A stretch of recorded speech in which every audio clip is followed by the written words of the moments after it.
আজকে যে সেনা কর্মকর্তাদের বিরুদ্ধে ওয়ারেন্ট ইস্যু হলো, তাদের নাম তালিকা আসলো, এই তালিকা বাড়তে বাড়তে বাড়তে বাড়তে আর এই তালিকা হাঁটতে হাঁটতে হাঁটতে হাঁটতে ওয়াকার পর্যন্ত যে পৌঁছাবে না, এর কি কোনো গ্যারান্টি আছে?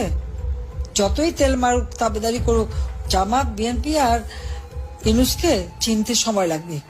কারণ আমি চিনছি, আমি জানি যে তারা কি জিনিস, আমি দেখেছি। যখন বলতাম অনেকেরই হাতে ঘা লাগতো, আহা এরকম একটা ভালো মানুষের জন্য বলে। আরে যে মানুষটা আইন ভঙ্গ করে ৬,০০০ টাকা বেতনের একটা এমডি পদে চাকরি করতো গ্রামীণ ব্যাংকে, বিশ্বব্যাপী মিথ্যা ছড়িয়ে দিল ওই ব্যাংক তার নিজের হাতে করা, অথচ তখনও সে সরকারি বেতন নেয়। এবং আইনে আছে ৬০ বছর বয়স পর্যন্ত এমডি থাকতে পারে, যে সেখানে আইন ভঙ্গ করে ৭০-৭১ বছর বয়স পর্যন্ত থেকে গেল। আর সেখান থেকে তাকে সে মামলা করে হেরে যে ছেড়ে দিতে বাধ্য হলো, তখন সে পদ্মা সেতুর টাকা হিলারি ক্লিন্টনকে বলে সেই